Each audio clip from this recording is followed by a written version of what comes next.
veče svima. Pozdravljam vas u ime izdavačke kuće Vulkan Znanje kao jedan od dvojice koautora udžbenika iz informatike i računarstva od 5. do 8. razreda. Moje ime je Miloš Papić, zaposlen sam na Fakultetu tehničkih nauka u Čačku u zvanju vanrednog profesora. Sa nama je večeras i kolega Dalibor. Dobro večer svima, moje ime je Dalibor Čukljević, profesor tehnike i informatike iz osnovne škole dr. Dragiša Mišović iz Čačka. Miloše. Hvala. Večeras ćemo vam ukratko predstaviti sadržaj našeg udžbenika, a zatim ćemo pokazati i neke funkcionalnosti u digitalnom udžbeniku.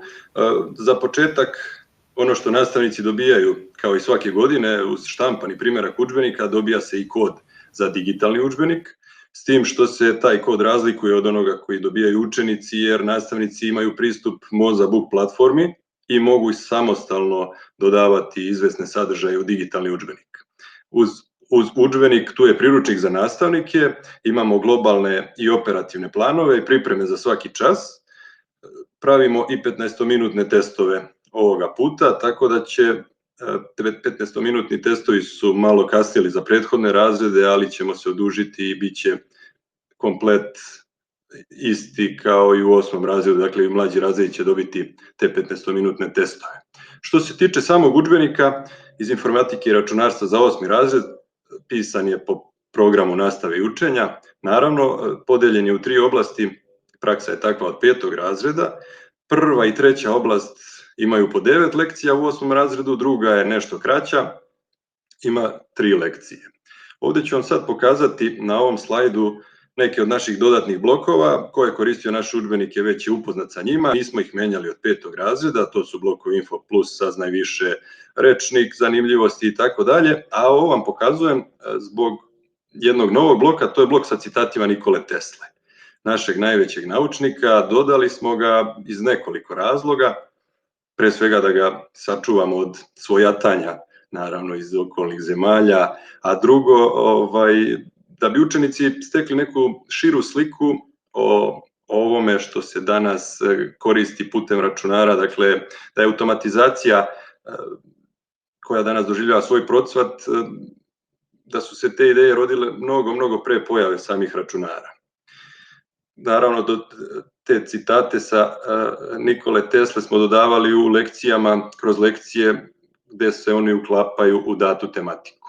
Sada ću podeliti ekran sa PDF-om udžbenika i proći ćemo kroz prve 2 oblasti, nakon toga kolega Dalibor će vam predstaviti 3. oblast i digitalni udžbenik.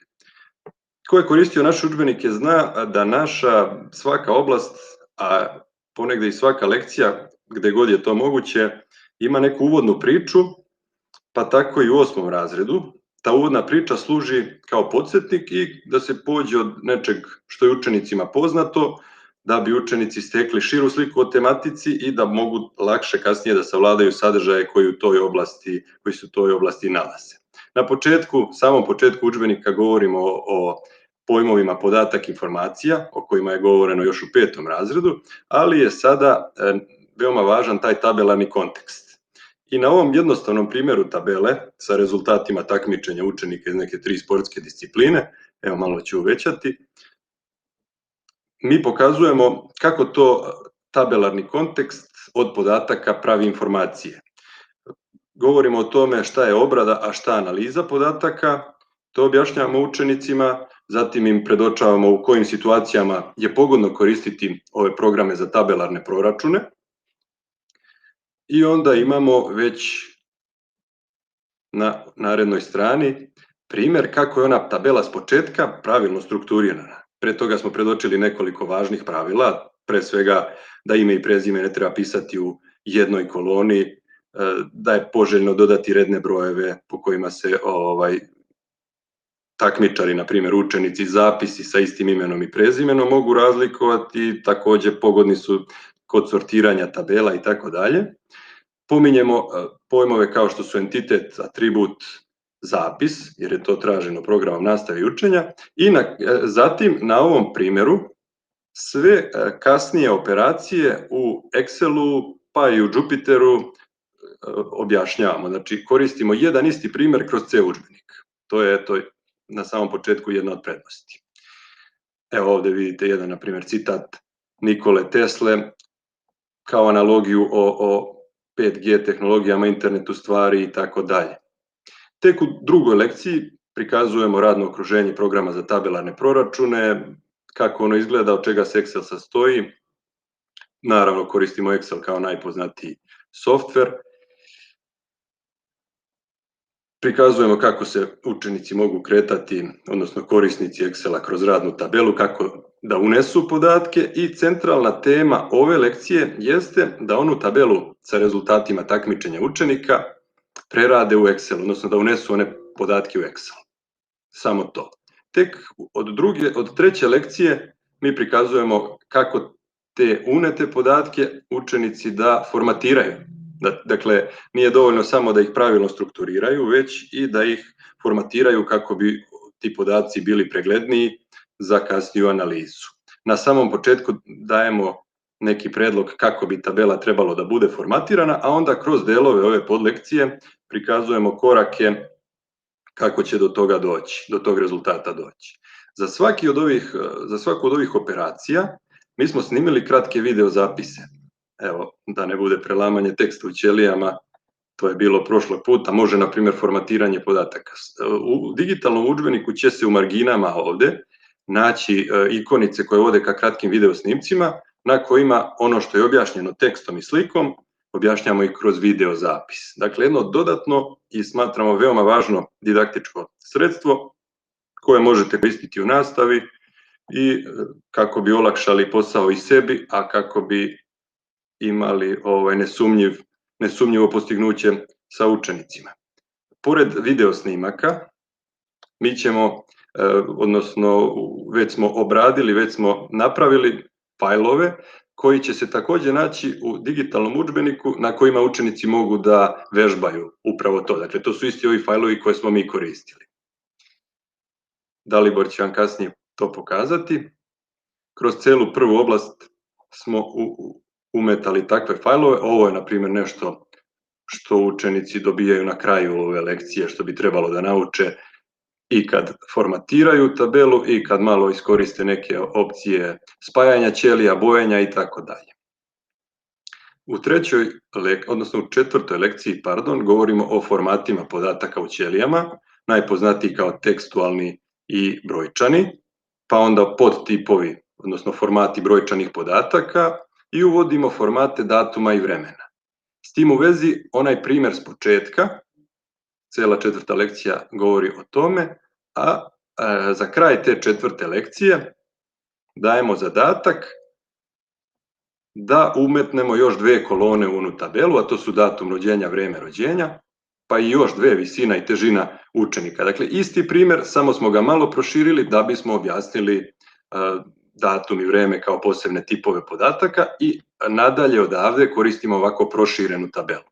U petoj lekciji prikazujemo na tom istom primjeru sortiranje podataka, sortiranje po dve kolone jer je to traženo programom nastave i učenja, filtriranje podataka veoma jednostavno, ali tu su i nešto složeniji primjeri po potrebi koji nisu nužni da se obrade, ali su, kažem, traženi. Videli ste koliko je obiman tamo onaj deo programa nastave i učenja koji se tiče realizacije samog sadržaja. Mi smo sve ono što se tamo našlo, naravno, ubacili u naš udžbenik. Šesta lekcija tiče se statističkih analiza podataka. Ona je najvažnija, nekako centralna lekcija u ovom delu udžbenika. Počinjemo ponovo sa uvodnom pričom, šta je to statistička analiza podataka, šta su to statistički pokazatelji, šta je to serija podataka. I tu smo se trudili, odnosno kroz ceo udžbenik, pa i u mlađim razredima, da budemo terminološki što ispravniji. U 8. razredu je malo bilo nejasnoća u programu nastave i učenja oko toga šta je niz, a šta je lista. Znate. I na petlji, na primer, na onim zadacima koji se gde se obrađuje Jupiter i treća oblast, se mešaju ti pojmovi. Niz je jedna stvar, to svi znamo šta je u matematici niz, pa i šta je u programiranju, ali to nikako nije lista i nikako nije struktura podataka koja je ovde tražena da se koristi da bi se u nju smeštale serije podataka.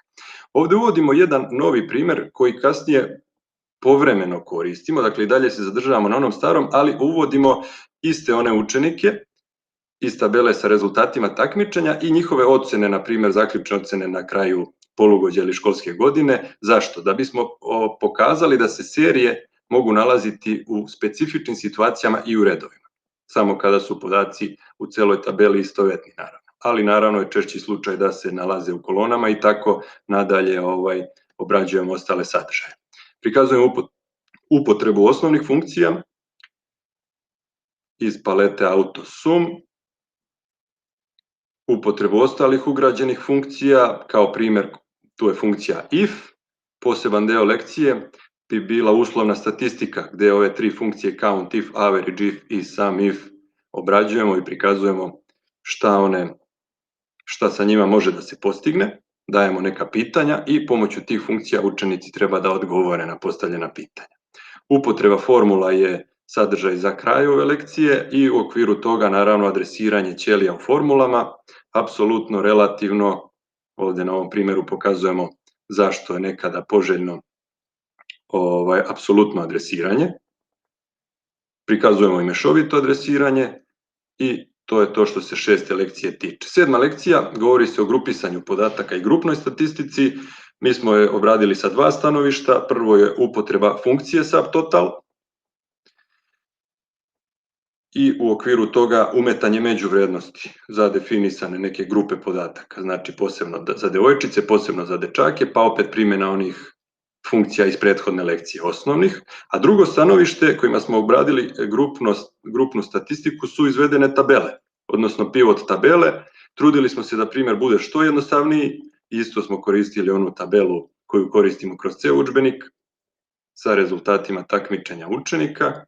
Smatramo da neće biti problema što se tiče savladavanja ove lekcije.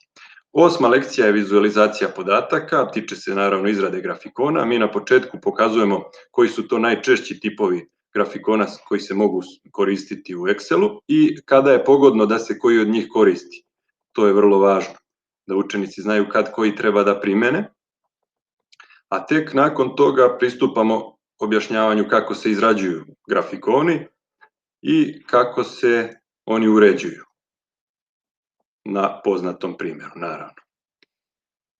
Za kraj ove lekcije imamo mini grafikone, sadržaj koji je takođe tražen programom nastave i učenja i 9. lekcija, poslednja lekcija u ovoj oblasti je štampanje dokumenata i izvoz dokumenata u PDF i CSV formate.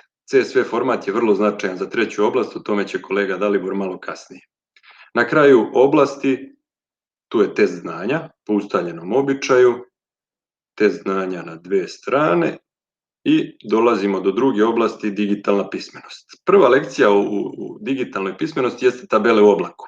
Ako ste pratili globalni plan koji je predložio Zavod za unapređenje obrazovanja i vaspitanja, vidjet ćete da tabele u oblaku, govorimo o programu nastave i učenja, tamo su predviđene da se obrade kao poslednja lekcija u prvoj oblasti. Međutim, mi smo hteli po svaku cenu da tu prvu oblast rasteretimo, što više i da zaokružimo, da imamo jasno zaokruženu celinu gde bi štampanje dokumenata bila poslednja neka operacija koju učenici treba savladaju.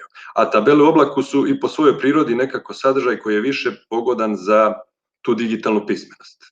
U mlađim razredima su se ovakvi sadržaji koji se tiču saradničkog rada, deljenja dokumenata, online skladišta i tako dalje, uvek nalazili u digitalnoj pismenosti, pa smo mi to tako strukturirali.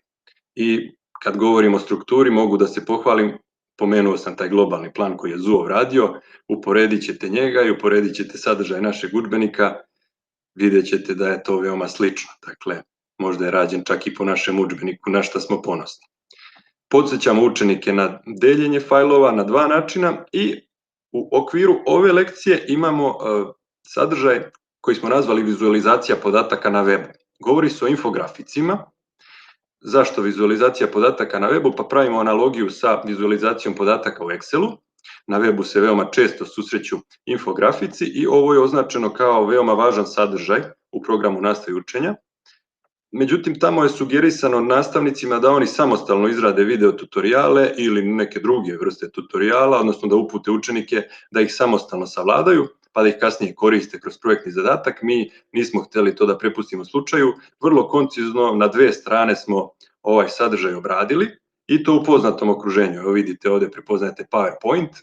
Mi smo PowerPoint koristili od 5. i 6. razreda, naravno za izradu slajd prezentacije. U 7. razredu, ko je koristio naše udžbenike zna da smo tamo obradili izradu video snimaka ekrana upravo u PowerPointu. Eto, i u 8. razredu, da zaokružimo celinu, koristimo PowerPoint, ali za izradu infografika. Ovdje će također biti ikonica ka video snimku u kom pokazujemo kako se to radi. Također i ovaj fajl naš urađen infografik ćemo okačiti, pa učenici mogu sa njim da se igraju i da tako uče. Druga lekcija u oblasti digitalna pismenost se tiče otvorenih podataka. Govorimo o tome šta su otvoreni podaci, gdje mogu da se nađu, u kojim se formatima nalaze, kako da se preuzmu, o značaju otvorenih podataka u savremenom društvu, da malo probudimo eventualno kreativnost učenika i na kraju, kroz zadatke na kraju lekcije, tražimo od učenika da preuzmu neke skupove otvorenih podataka i da ih obrade, analiziraju, vizualizuju, izrade grafikone i tako dalje.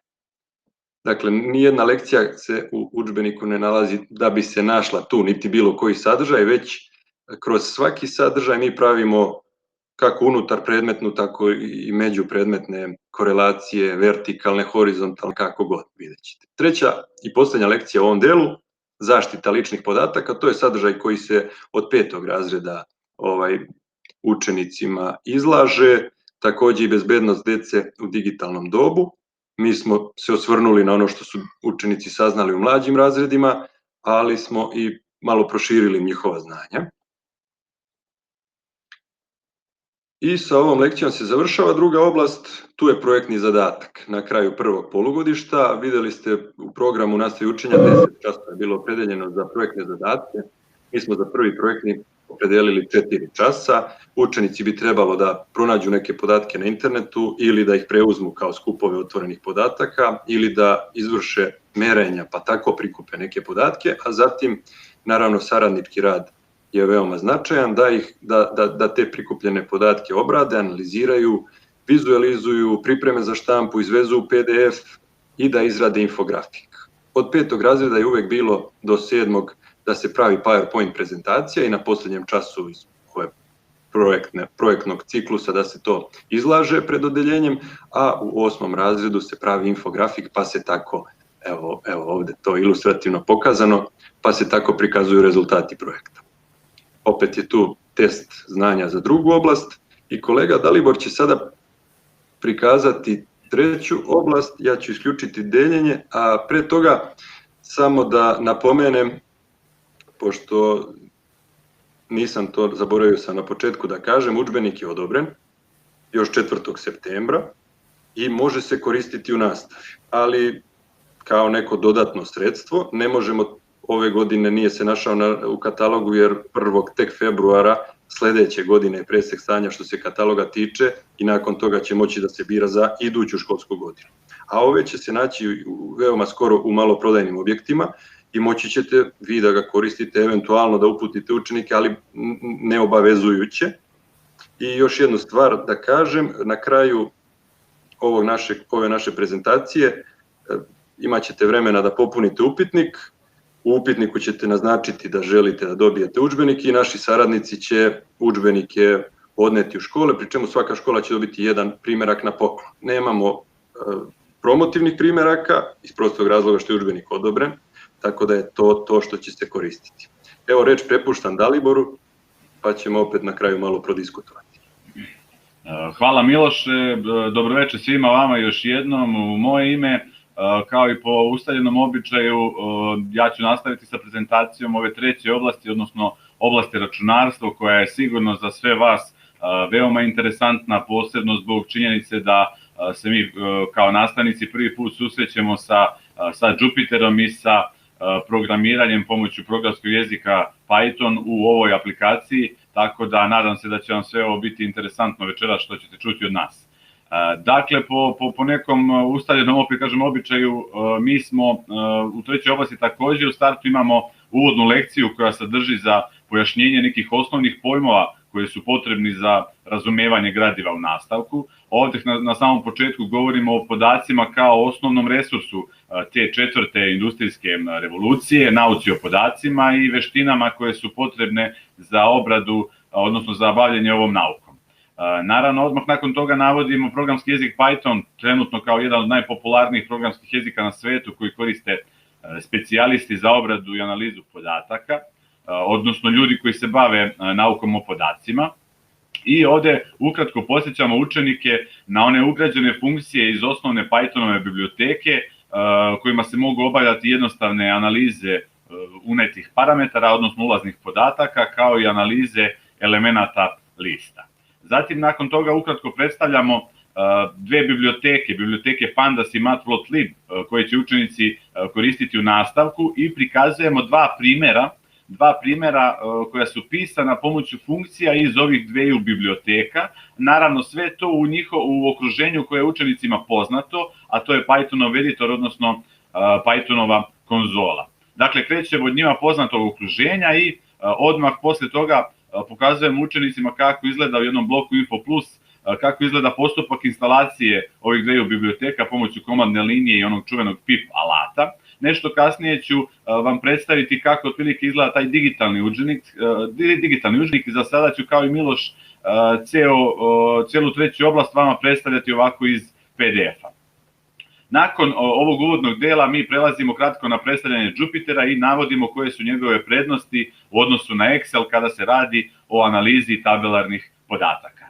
Malo pre kada vam je kolega Miloš pominjao u toj drugoj oblasti, kada smo se bavili infografikom i programom, odnosno PowerPointom koji su učenici radili od 5. razreda, mi smo ovdje na jednoj celoj strani prikazali u stvari kako izgleda poređenje Jupitera i Excela i naravno jedan primer infografika, odnosno tog poređenja smo i mi također uradili u PowerPointu. Dakle, eto još jedne unutar predmetne korelacije i na ovoj strani. Zatim druga lekcija. U drugoj lekciji prikazujemo jednostavnu instalaciju Jupitera sa svim svojim potrebnim programskim bibliotekama pomoću aplikacije Anaconda. Treća lekcija se odnosi na detaljan prikaz radnog okruženja Jupitera i osnovama rada u njemu, u smislu kako izgleda kreiranje nove sveske, zatim kako izgleda zatvaranje i otvaranje svezaka, upravljanje sveskama, unosa koda u ćelije i kretanje kroz svesku, čuvanje sveske kao Python fajla i možda jednog dela na koji smo mi posebno ponosni, to je preuzimanje svezaka iz repozitorijuma u oblaku. Ja ću na kratko ovdje sad zaustaviti ovaj prikaz PDF-a i preći ću na taj naš online repozitorijum, gdje smo mi posebno ponosni na ono što smo uradili, a to je, dakle, to je veoma značajno jer smo mi na taj naš GitHub postavili veliki broj dodatnog materijala koji se može tretirati praktično kao jedna online zbirka. Evo sad ćete vidjeti kako to izgleda. Dakle, to je taj naš GitHub repozitorijum sa svim dodacima koje se ovdje nalaze. Dakle, veliki broj CSV fajlova, veliki broj sveski sa zadacima i počev od lekcije 3.3 pa nadalje. Vi ovdje imate jednu radnu svesku koju možete da otvorite u Jupiteru, u kome učenici i vi, naravno nastavnici, možete pronaći veliki broj dodatnih zadataka za vežbanje.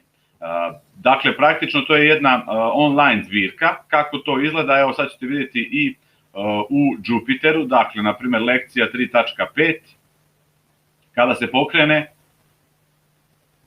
evo, prvi zadatak kako izgleda, učenici treba da naprave ugnježđenu listu, da je nazovu određenim nazivom i naravno ovo je opet zadatak koji je usko povezan sa nekim drugim predmetom, konkretno korelacija sa predmetom tehnika i tehnologija. Ovdje smo ostavili nekoliko ćelija u kojima učenici mogu da urade ovaj zadatak.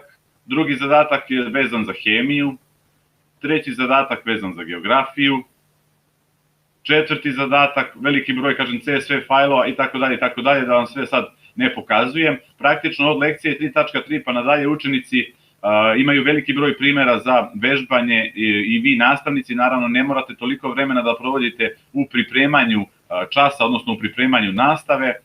Dovoljno je dakle da one zadatke koje imate na kraju svake lekcije u štampanoj verziji udžbenika, a eto kažem mi smo to dodatno obogatili sa praktično ovom jednom online zbirkom koja se nalazi na GitHub repozitorijuma.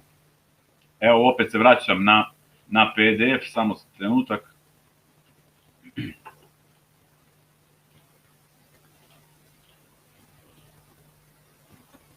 I dakle, to je ta lekcija preuzimanja svesaka iz repozitorijuma u oblaku koju smo ovde detaljno objasnili. Naravno, ona naša struktura koja je prepoznatljiva, na kraju svake lekcije u udžbeniku se nalaze primjeri za vežbanje. Naravno, tu su i pitanja za proveru znanja i zadaci, dakle, za vežbanje. To se sve nalazi u štampanoj verziji udžbenika, a nešto kasnije ću vam pokazati kako izgledaju te digitalni zadaci koji se nalaze u digitalnom udžbeniku. Dakle, vidjet ćete već veliki broj tih stvari koje smo dodali i u digitalni udžbenik i naravno ovde u štampanoj verziji.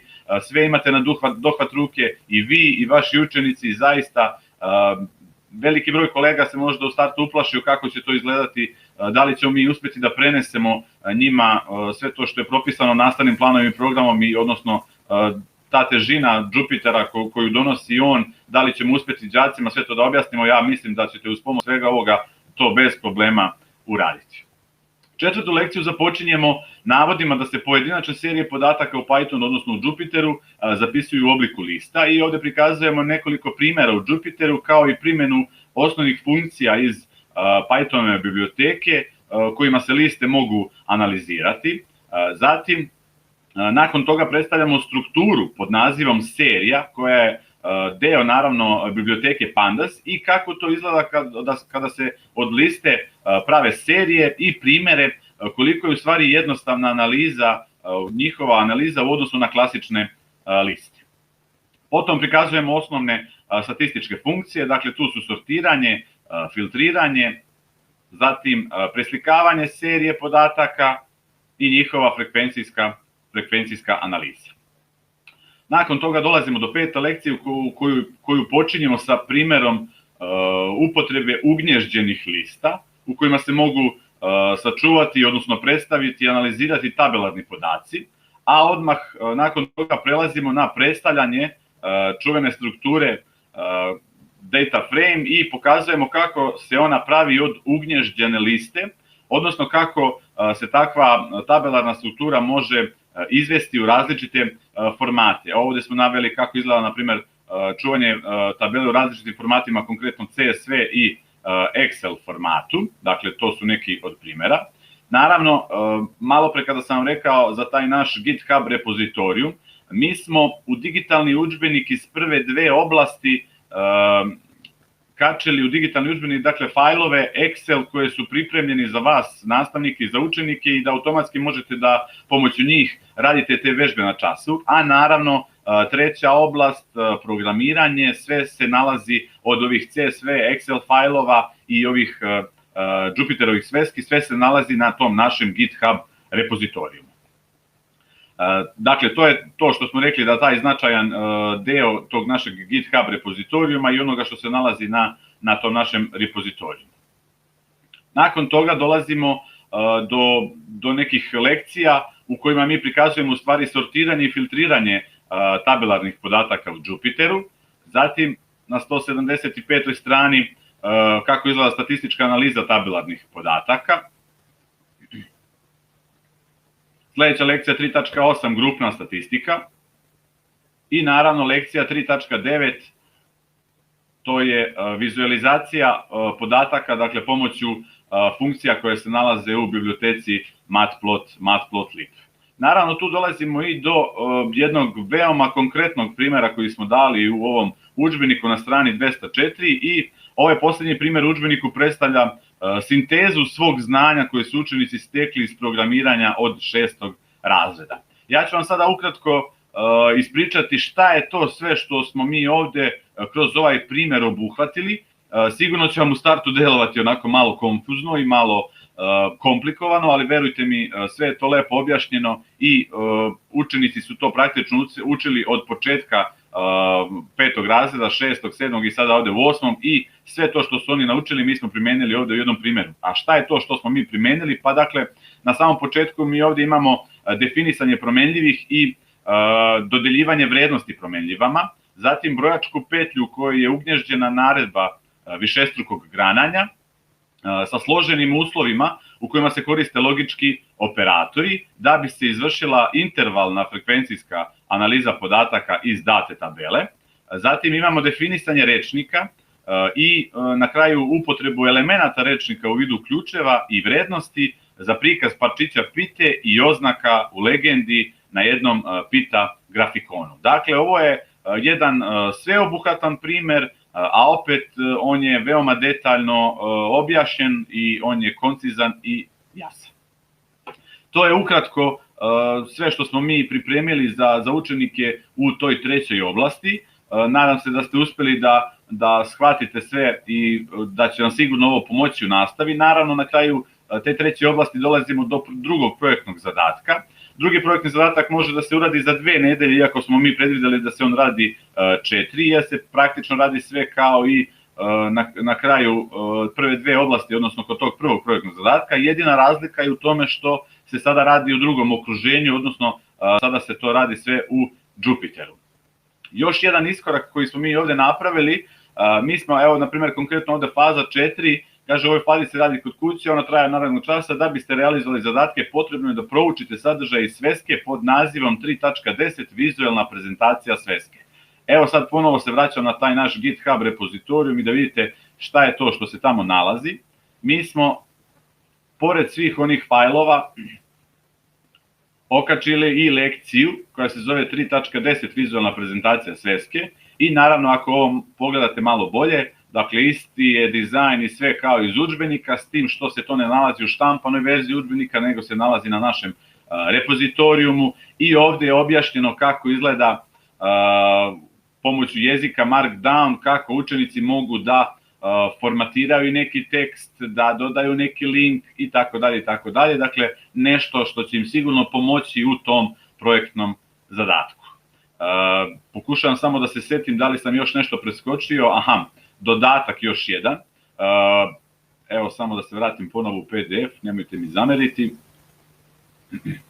Vi se sjećate, dakle, kolege koji su koristili naš udžbenik u 7. razredu, mi smo tada pripremili jedan dodatak koji je bio vezan za onu biblioteku Pygame i tamo se na jednoj strani nalazile sve funkcije. Mi smo nešto za 8. razred slično tome pripremili i sada i sigurno je da će ovo biti od koristi našim učenicima. Dakle, sve ono što se nalazi u toj trećoj oblasti, u oblasti računarstva, kada je u pitanju programiranje, sa jedne strane se nalaze funkcije, odnosno sintaksni podsjetnik svih funkcija koje smo koristili iz biblioteke Pandas, a sa druge strane se nalazi sintaksni podsjetnik za matplotlib funkcije, za crtanje grafikona i kao i neki primjeri za označavanje delova tabele i simboli tasterskih prečica za logičke operatore. Dakle, još jedan od dodataka i stvari koje smo pripremili koje će nama sigurno značiti u nastavi. Sada se vraćam polako na digitalni udžbenik, dakle ovo je praktično sadržaj našeg štampane verzije udžbenika, a sada ćete vidjeti kako izgleda za 2 demo lekcije, šta je to sve što smo pripremili u digitalnom udžbeniku. Dakle, ovo je, kolega Miloš na samom početku vam je rekao da svi učenici na koricama knjige, kada budu koristili naše udžbenike, dobijaju kod za pristup digitalnom udžbeniku pomoću Mozabook softvera i pomoću sajta Vulkan.net znanje, a ono što vi kao naše kolege dobijate, to je licenca za Mozabook platformu i naravno pristup ovim digitalnim udžbenicima. Sjećate se sigurno i na prethodnim promocijama smo vam pokazivali kako izgleda taj jedan digitalni udžbenik i šta je to sve što se nalazi u marginama ovog udžbenika. Dakle, lekcija iz prve oblasti 1.6 statističke analize podataka, sa desne strane se nalazi ikonica, ovo je fajl ocene i vi ćete klikom na ovu ikonicu automatski otvoriti Excel fajl koji se, dakle, nema potrebe da pripremate vi ovu tabelu, već je imate gotovu. Naravno, evo još jednog primjera, dakle, ovaj lekcija 1.6, a slika 1.6.2, klikom na ikonicu dobijate isti taj fajl. Pored toga mi smo pripremili i veliki broj videoklipova u udžbeniku za 8. razred. U udžbeniku za 8. razred se nalazi preko 60 videoklipova i ovo je samo jedan od videoklipova, dakle primjena osnovnih funkcija AutoSum. I svi ti fajlovi, odnosno svi ti dodaci se nalaze u marginama. Evo sad ću samo da pustim ili sa mog računara, da. I ovo je još jedna ikonica za testiraj svoje znanje, odnosno ovdje se nalaze dodatna pitanja za proveru znanja koje se nalaze u udžbeniku i ona se razlikuju od onoga što smo mi radili na kraju štampane verzije udžbenika, na kraju svake lekcije. Dakle, ovdje imate još dodatnih pitanja za proveru znanja gdje smo mi kao autori i zajedno sa svojim kolegama, informatičarima, pripremili još neka pitanja. Ovdje imate pitanja koje su različitog nivoa težine, dakle osnovni, srednji, napredni nivo, kao i pitanja spajanje parova, na primjer tačno, netačno, dopunjavanje i tako dalje i tako dalje. Sad da vam sve to ne pokazujem, ovdje ima mnogo stvari. Evo kako izgleda jedan videoklip gdje mi pokazujemo učenicima kako izgleda instalacija biblioteke Pandas.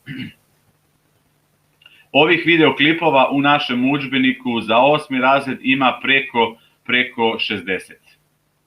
Ko je koristio naše udžbenike za 7. razred, sjećate se sigurno da u digitalnom udžbeniku postoji preko 50 videoklipova, dodali smo videoklipove za 6. razred, u 8. razredu imamo preko 60 videoklipova, tako da svima nama kolegama koji predajemo informatiku, ogroman iskorak za sve ono do sada što smo mi imali. Dakle, imate štampanu verziju udžbenika, dobijate kod za korištenje digitalnog udžbenika, u digitalnom udžbeniku se nalazi dodatna pitanja za proveru znanja, nalaze se svi fajlovi koje smo mi koristili, dakle nema potrebe da vi gubite vreme i da kucate u Excel radnim listovima sve ono što se nalazi u udžbeniku, dakle sve imate na dohvat ruke. Zatim, pored svega toga, mi smo pripremili tu jednu, slobodno možemo reći, online zbirku sa preko 60-70 zadataka.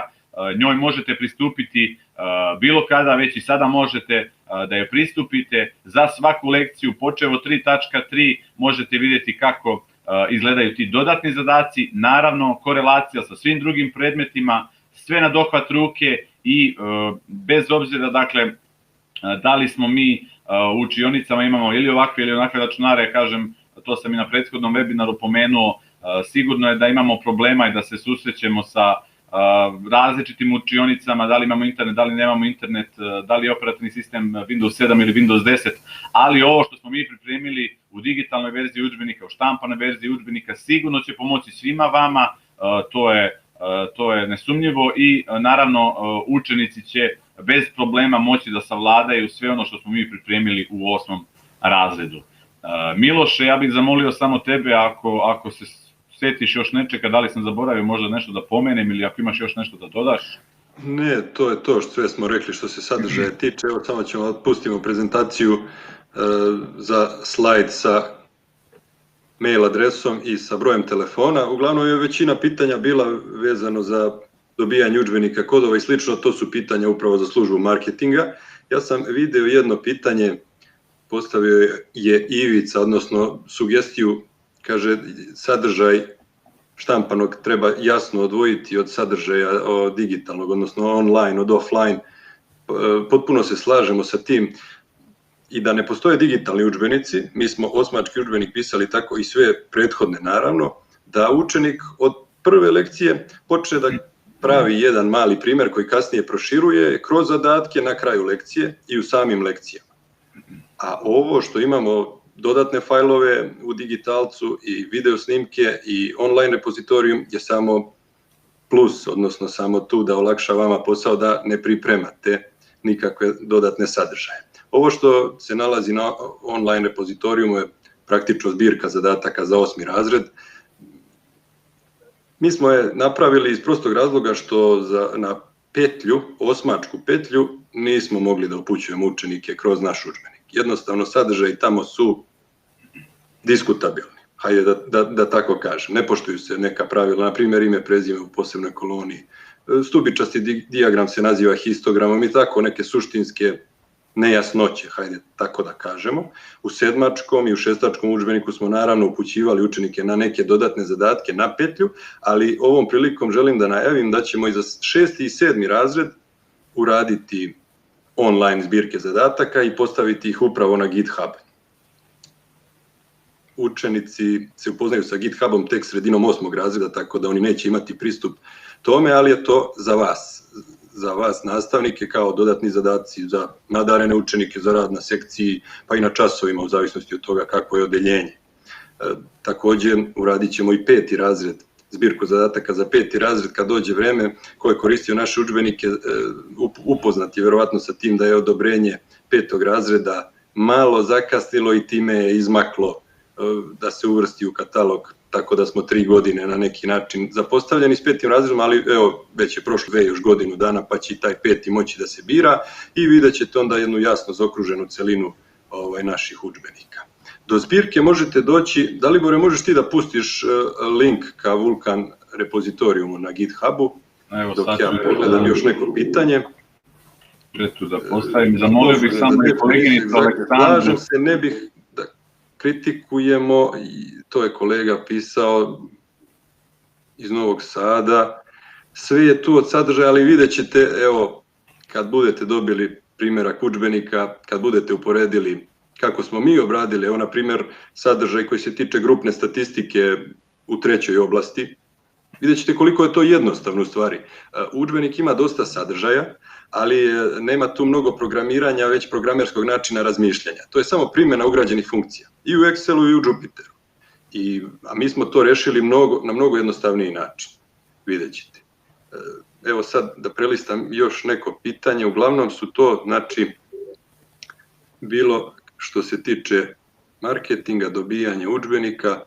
Ja bih samo, Miloše, ako dozvoljavaš, bilo je par nekih pitanja na prethodnom webinaru, a možda i neko od kolega se sad interesuje zbog toga kakve su nama učionice i kakvi su tamo nama računari, da li možemo da instaliramo mi Jupyter i mi smo, da kažem, konkretno u našem udžbeniku objasnili na 2 načina kako izgleda instalacija preko komandne linije, odnosno pomoću pip alata i pomoću aplikacije koja se zove Anaconda. Naravno, ukoliko budete imali problema u takvim učionicama, mi imamo u jednom bloku, sad nisam siguran, Miloše Info Plus, saznaj više kako smo ga odvojili, da učenici mogu sve one sveske koje se nalaze na našem repozitorijumu da pokrenu preko servisa MyBinder, tako da sve to što budu radili na časovima, odnosno i vi što njima budete objašnjavali, možete da radite pomoću tog servisa i mislim da će vam sigurno to olakšati rad, neposredan rad u učionici. Opet naravno kažem, ovo sve što smo pripremili na našem GitHub repozitorijumu, veliki broj CSV fajlova pomoću koga vi možete da radite i da vežbate na časovima, veliki broj Excel fajlova, sveske za lekcije počeo od 3.3 pa nadalje, sve se nalazi na našem GitHub repozitorijumu i to je nešto sigurno što će vam pomoći u radu sa učenicima. Opet kažem, mi smo se potrudili da, verujte nam, nije uopšte bilo svejedno od 5. razreda kada smo počeli ovo da radimo, nekoliko puta sam na nekim promocijama ja ovu generaciju sada nazivao i kolateralnom štetom, zato što oni rade po novom nastavnom planu i programu, a nemaju udžbenike iz koga bi mogli sve ovo kod kuće da provežbaju, da nauče. Naravno, ni mi nastavnici nemamo, ostavljeni smo tako sami sebi prepušteni da se snalazimo na ovaj ili na onaj način, da vidimo šta je to sve što se nalazi u 8. razredu. Konkretno Jupyter, nikada do sada se nismo sreli sa ovim, ali eto, mi smo već negde početkom septembra dobili odobrenje za ovaj udžbenik. Prvi smo uradili, izašli smo prvi sa ovim promocijama i sa webinarima i nadam se da ćete svi ovo prepoznati i nadam se da ćete moći da još jednom prepoznate kvalitete ovog udžbenika, stila pisanja, dodataka, postera koje smo za vas pripremili, dakle veliki broj stvari koje će vam sigurno pomoći u radu u nastavi. Evo samo da kažem, pojavilo se dugme za popunjavanje upitnika u gornjem uglu ekrana, imate crveno dugme upitnik.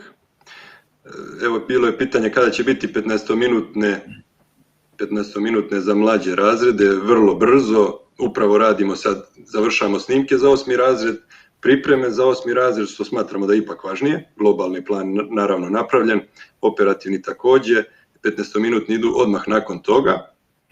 Vi slobodno uđite da popunite upitnik, bit će i neki promotivni sadržaj za učesnike webinara, kao i potvrda o učešću, naravno, vidjet ćete to već i u upitniku i možemo mi nastaviti da diskutujemo. Još jednu stvar da kažem, pošto sam video da kaže, ima dosta početnika ovde među posetiocima webinara, da se ne uplašite, ovaj online repozitorijum nije obavezan deo.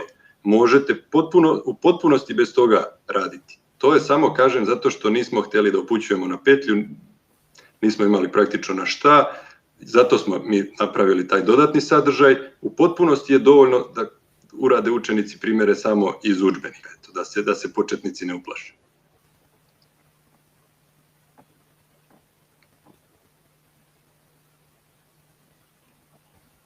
Ako imate još nekoliko pitanja, mi smo tu. Da, još jednu stvar nisam rekao, na jednoj od prethodnih promocija kolega iz Niša nas je pitao hoće li biti okačeni u digitalni udžbenik i rešenja, odnosno kodovi zadataka, na primjer to je bilo za 7. razred. To nećemo dodavati jer onda nema poentu učenja programiranja, da učenik samo izvrši kod, ali ćemo okačiti sve rešene zadatke iz našeg 6. i 7. udžbenika. Pokušat ćemo čak i da umetnemo komentare u te fajlove i okačit ćemo ih na GitHub. Vi ćete već biti upoznati sa našim GitHubom, pojavit će se folderi i to vrlo brzo, informatika 7, informatika 6 sa rešenjima svih zadataka, nadam se i kratkim objašnjenjima.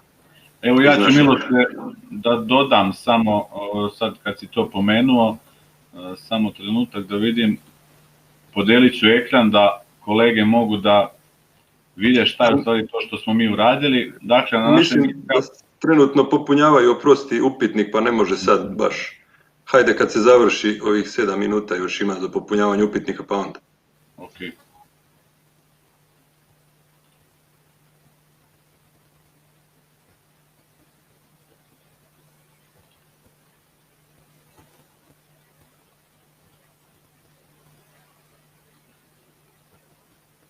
Na primjer, ono što je nama najviše zasmetalo je to mešanje pojmova niz i lista, znate.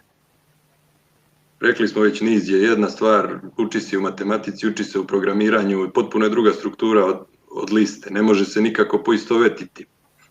I jasno smo mi objasnili još u prvoj oblasti šta je serija podataka, a kasnije te serije zapisujemo prvu obliku listi, pa ih analiziramo, onda učenici vide koliko je to zapravo teško, mora se dovijati da bi se analizirala lista, a zatim ih upoznajemo sa tim pandas strukturama podataka, jednodimenzionalna serija i data frame, i onda vide koliko je to zapravo jednostavnije pomoću ugrađenih funkcija. Sve te ugrađene funkcije su date i izlistane, odnosno sintaksa njihova i primjeri na ovom dodatku koji imamo. Imamo i za 7. razred dodatak, za 5. razred ćemo o tom potom tek praviti sadržaj i tu već sad mogu da najavim da ćemo se svojski potruditi jer ćemo imati vremena da, pošto smo zakasneli sa tim, da digitalni udžbenik bude nešto što nije do sada viđeno.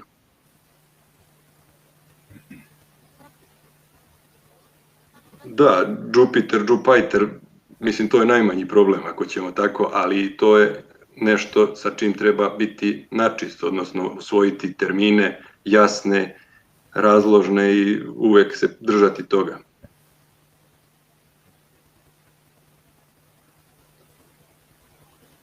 Ja ako mogu sad da prokomentarišem i da pitam ja sad kolege koji su tu prisutni, da li koristite naše udžbenike za 6. ili za 7. razred, kako ste zadovoljni tim udžbenicima, primjerima koji se nalaze u njima i kako vam se čini taj digitalni udžbenik za 7. razred, taj veliki broj videoklipova i tako dalje, kako ste time zadovoljni?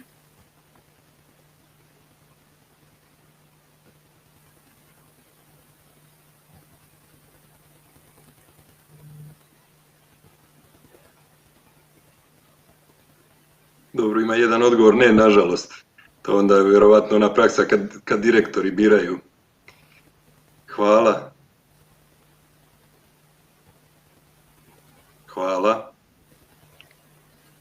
Pa evo, koleginica kaže, nažalost ne, ali su udžbenici najbolji. Mi smo se potrudili mnogo za sve to, pa čim dođe trenutak odabira, to nažalost ne može da pređe i u ono da, tako da.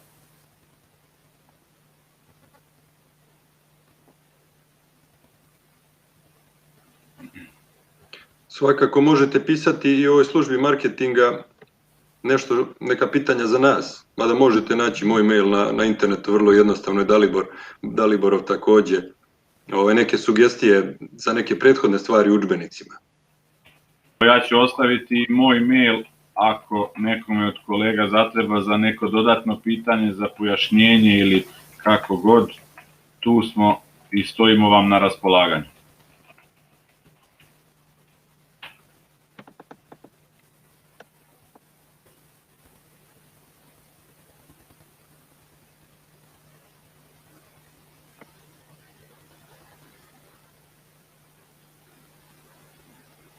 Da, saradnik, pa dobro, ima svega. Verovatno su i neki drugi promenili. Na to mi ne možemo da utičemo. Mi možemo da utičemo da to bude kvalitetno, da kažemo i najkvalitetnije, a na ove neke druge stvari ne možemo. Koleginica Emilija pita da li još uvek važi ono da sledeće 4 godine ne mogu da se menjaju udžbenici. Po zakonu, dakle za odabir udžbenika, udžbenici se biraju na period od 1 godine, a nakon toga se udžbenici biraju na period od 4 godine. Dakle, tek tada, posle toga, oni mogu da se biraju. 2021. u martu ili u aprilu će sigurno biti odabir za 7. i 8. razred. Tada će se 7. razred birati na period od 4 godine, ako se ne varam, a 8. razred će se birati na period od godinu dana. Nadam se da sam sad malo pojasnio to vaše pitanje. Mislim da 7. ide na 3 godine, pošto je godinu dana već prošlo. 6. je u toku taj odabir od 3 godine, 5. takođe, 5. ističe taj period, čini mi se sledeće godine. Hvala za pohvale. Evo imamo još 1 plus 3, ja sam 1 plus 3, tako ide. Da, 1 plus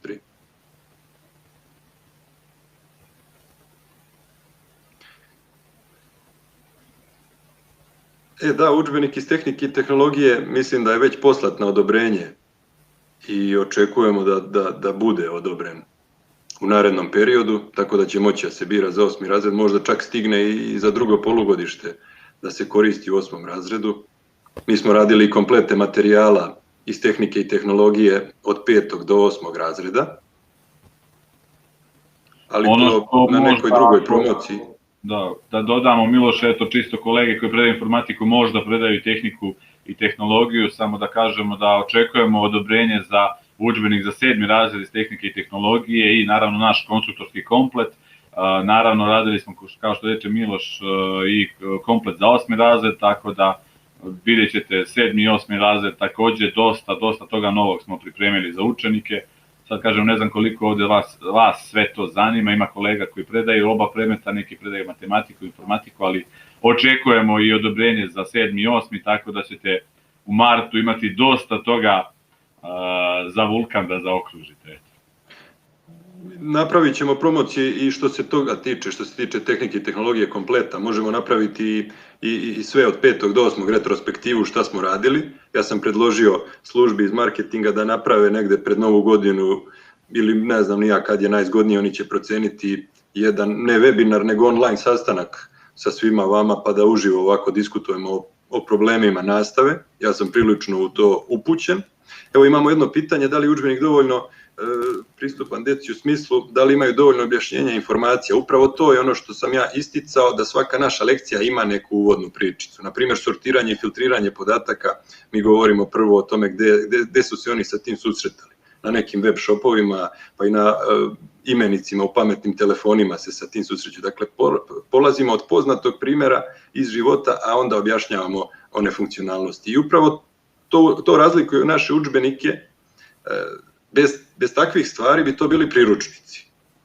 A a ne trebaju nam priručnici. Dakle, poenta je da učenici, osnovna škola ima pored obrazovne i vaspitnu ulogu, da malo imaju i tu vaspitnu obrazovnu ulogu, a ne samo puko obrazovanje i potenciramo na tome da kroz udžbenik učenik može da shvati i zašto nešto treba da uradi, a ne samo kako treba da uradi. Eto, ukratko, to bi bio naš odgovor. Pitanje je da li su kompleti materijala za tehniku i tehnologiju dostupni u prodaji. Trenutno komplet materijala za 6. razred je dostupan u prodaji, za 7. razred očekujemo u narednih par dana da dobijemo odobrenje, a uskoro i za 8. razred i odmah nakon toga će se krenuti u pripremu tih kompleta i ja očekujem da praktično u sledećoj školskoj godini vi imate u ponudi naše komplete za 6., 7. i 8. razred. Evo, pitanje da se nađe na listi besplatnih, opet je to pitanje za marketing, nije za nas, nažalost mi vam ne možemo dati odgovor. Hvala za pohvale za tehniku i tehnologiju, to su radile kolege koje su se školovale upravo za to na Tehničkom fakultetu u Čačku, smer master profesor tehnike i informatike. Ko je bio u Čačku zna o čemu pričam i koji su to profesori tu predavali. Kompleti materijala za tehniku i tehnologiju dostupni u prodaji samo za 6. razred trenutno, nadamo se da će vrlo skoro biti i za 7. i 8. Nažalost, i taj petački je kao informatika malo zakasnelo odobrenje, naći će se tek od one tamo godine. Autor udžbenika za 8. razred iz tehnike i tehnologije koleginica Dubravka, biće promocija i toga vrlo brzo. Za sva pitanja, za kolege koji se javljaju, kojima je potreban kod za digitalne udžbenike za neke razrede 6. ili 7. Vidite slajd sad na PowerPoint prezentaciji vulkanučionica@vulkanznanje.rs ili kontakt telefon 011 745 6029. Dakle, sva pitanja u vezi kodova i tako dalje, slobodno njih kontaktirajte i oni će vam sigurno izaći u susret. Ima li šanse za dvočas iz informatike? Ja se iskreno nadam i moje mišljenje da prirodan sled događaja da informatika vrlo brzo dobije drugi čas. Naravno, ni pošto ne smemo dozvoliti da to bude na uštrb tehnike kao što je inicijalno bilo onda zamišljeno, a tehnika je vrlo važan predmet, po mom mišljenju možda i odmah iza maternjeg jezika i matematike za osnovnu školu. Samo ga treba pravilno iskoristiti. Jedan čas nedeljno jeste definitivno malo, govorili smo o tome i na prethodnom webinaru. Pogledajte programe nastave i učenja za gimnaziju 1. i 2. razred. Oni imaju 72 časa, a 2. razred se razlikuje od ovog osmačkog našeg samo u delu da se pokaže kako izgledaju algoritmi za neke ugrađene funkcije, ali tu se provodi mali broj časova. Dakle, kao bela kutija, da se vidi šta je zapravo iza sortiranja i tako dalje. Vi u osnovnoj školi postavite temelji svega toga sa tim jednim časom, a onda dođu u gimnaziju, imaju duplo više časova, a već znaju o čemu se radi. Dakle, malo je trenutno nepravedna raspodela. Jasno je da vremena nema, zato smo, evo mi, mogu da kažem, i u 7. razredu malo probijamo termin, ali ko želi da čuje može da ostane.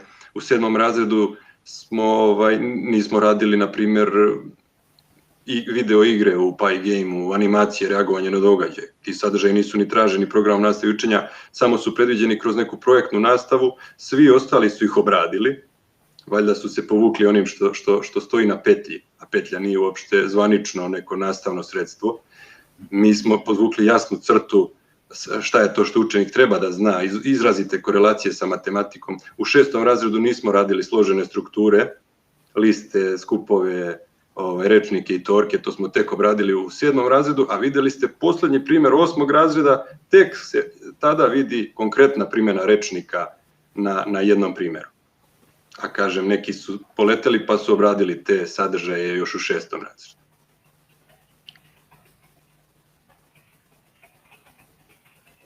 Tako je, za takmičare i nadarene učenike. Pa nadamo se da će i taj termin takmičenja biti promenjen, da će sve to biti vrlo brzo regulisano. Ja bih se sad zahvalio svima na poseti webinaru. verovatno imaju svi neke obaveze, a ja i Dalibor ćemo ostati još malo da ova pitanja koje u međuvremenu pristignu da prokomentarišemo. Nigde ne žurimo. Tako je. Hvala još jednom svima vama, mnogo nam znači povratna reakcija svih vas, kako ste zadovoljni tim udžbenicima za 6. i za 7. razred, vidjet ćete 8. razred, odnosno već ste primetili šta je to sve što smo radili, očekuje nas još dosta toga i tu smo za sve vaše pohvale i kritike, slobodno nam pišite, naravno tu smo dostupni i nadam se da ćete nas birati kada dođe vreme za to. Pozdrav svima još jednom i ostaćemo tu još malo da vam odgovorimo neko pitanje.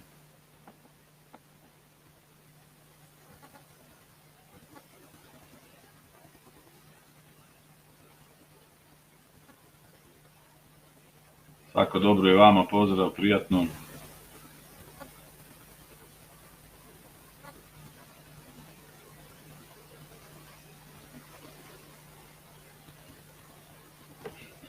Veliki pozdrav za Vranje.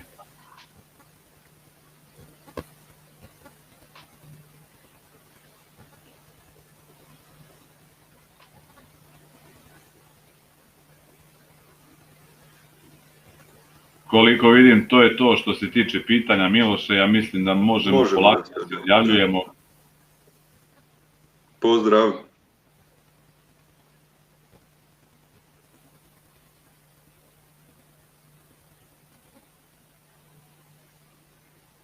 Evo, za one kolege samo koji su ostali, možda još jedna informacija, 7. novembra, ja mislim takođe u 18 časova nam preostaje još jedan webinar, tako da ko nije bio prisutan može da se prijavi isto na onom linku, okačit ćemo na sajtu Vulkana, tako da vidimo se i 7. novembra. Prijatno, svako dobro.